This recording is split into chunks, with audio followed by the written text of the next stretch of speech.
Gracias, asambleísta. Tiene la palabra asambleísta Joana Cedeño. Compañera presidenta, compañeras vicepresidentas, un saludo para todos los asambleístas y también para la ciudadanía que nos escucha a través de los medios de comunicación de la Asamblea.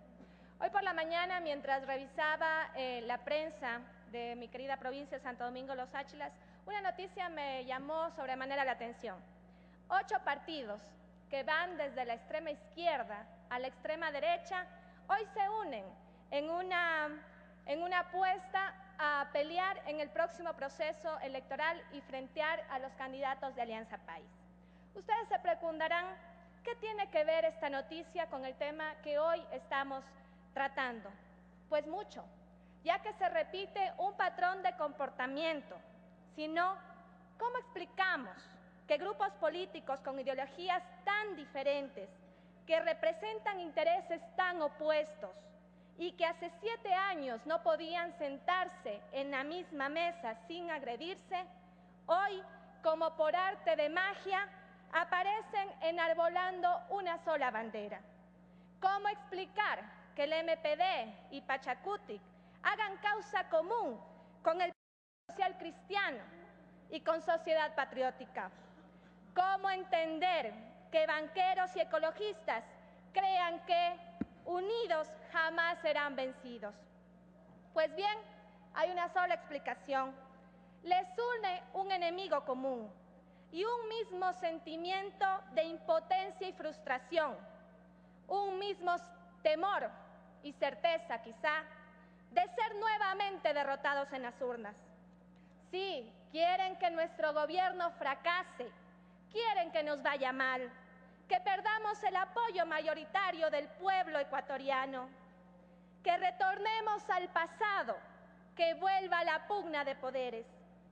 Pero, ¿qué puede resultar de este intento de unir el agua con el aceite? Pues nada bueno. Tan solo el empobrecimiento del debate político, tan solo una persistente negativa, casi irracional, de escuchar razones, tan solo un diálogo de sordos que plantea argumentos en blanco y negro y que pretende presentarnos un mundo dividido entre opuestos irreconciliables, que bloquean el diálogo y llevan al inmovilismo. Desarrollo versus conservación ambiental, indígenas versus blancos y mestizos, petróleo versus pobreza, minería versus depredación, modernización versus genocidio, pragmatismo versus utopía. Y quiero detenerme en esta última falsa dicotomía, pragmatismo versus utopía, ya que la propuesta de conservar el petróleo en el subsuelo del Parque Nacional Yasuní, una utopía, a cambio de una compensación económica, pragmatismo, sin lugar a dudas fue una propuesta novedosa, provocadora, generosa, irreverente, sobre todo si consideramos que surgió de un país pequeñito, de renta media, al que a duras penas el mundo desarrollado podía ubicar en el mapa. Pero a esta maravillosa utopía de conservar el petróleo en el subsuelo del Parque Nacional Yasuní se les atravesó la crisis económica mundial, con sus propios indignados y cientos de miles de desocupados, y la quiebra de muchos países más preocupados por invertir sus recursos en salvatajes bancarios que en proteger una remota selva tropical de un país subdesarrollado. Sí, las utopías son necesarias y la del Yasuní nos hizo soñar a la gran mayoría del país. Yo misma fui partícipe de este gran sueño y desde el gobierno provincial de Santo Domingo impulsamos una emotiva campaña con aportes a la voz del Yasunízate. Pero a pesar de los esfuerzos desplegados a lo largo de 6 años por nuestro gobierno nacional, solo se recaudaron 13 millones. Y en el momento que esto sucede, hay un problema de reversibilidad dramático, ya que proponer el sueño de dejar el petróleo bajo tierra, defender nuestra utopía, no es lo mismo que plantear que necesitamos extraerlo para avanzar en la construcción de la sociedad del buen vivir, defender el pragmatismo. En este contexto, nuestro presidente, nuestro compañero Rafael Correa, pudo poner a buen resguardo su capital político, tomar distancia frente a la opción de explotar o no el petróleo del Yasuní, sometiendo a nuestros ciudadanos, a nuestra gente, al trauma de una consulta popular.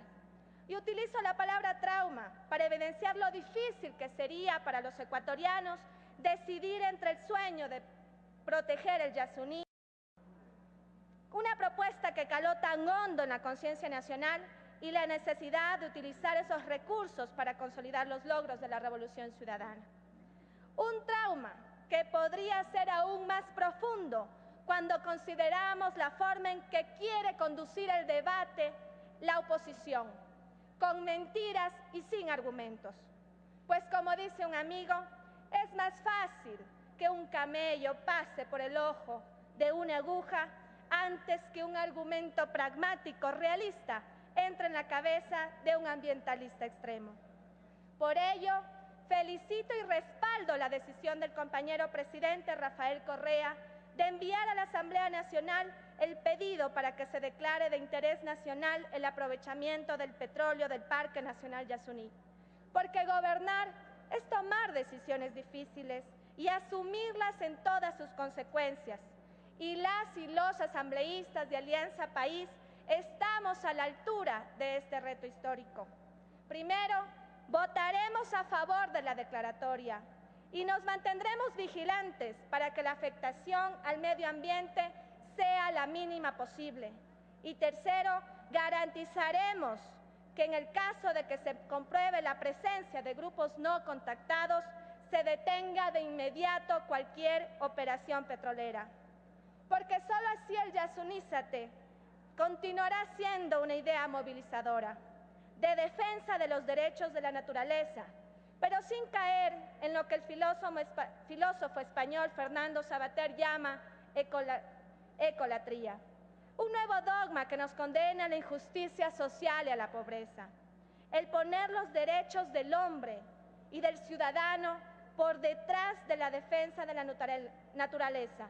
Dogma que hoy, de forma poco creíble y oportunista, lo asumen como propios sectores de oposición de las más diversas tendencias políticas y que en el fondo solo tienen en común la obsesión de afectar la credibilidad de este gobierno revolucionario. Creo firmemente la necesidad de armonizar el cambio de nuestra matriz energética y productiva con la ecología, pero no podemos renunciar a extraer el petróleo del Yasuní en nombre de una fanática adoración a la naturaleza. Y estamos en la coyuntura apropiada para iniciar un proceso de explotación del Yasuní de forma apropiada, ordenada, técnica, con alto control social. Vivo en una ciudad donde el 71% de la población es pobre por necesidades básicas insatisfechas, donde el 53.8% de la población en la ciudad tiene acceso a agua potable y en el sector rural esas cifras no llegan ni al 25%. Vivo en una ciudad donde el alcantarillado en la ciudad llega al 70% y en el sector rural esas cifras no llegan ni al 20%. Donde las aguas servidas de Santo Domingo en la ciudad contaminan nuestros ríos y nuestros esteros, y donde los desechos sólidos, aún sin procesos de industrialización, contaminan más que el impacto que va a tener la explotación del Yasuní. Le queda un minuto, asambleísta. Solo los que no conocen las necesidades y la realidad de nuestro pueblo pueden darse el lujo de ser ecologistas. Por eso, a favor de la explotación responsable del Yasuní, por eso, a favor de más obras para el buen vivir en nuestro querido Ecuador. Gracias.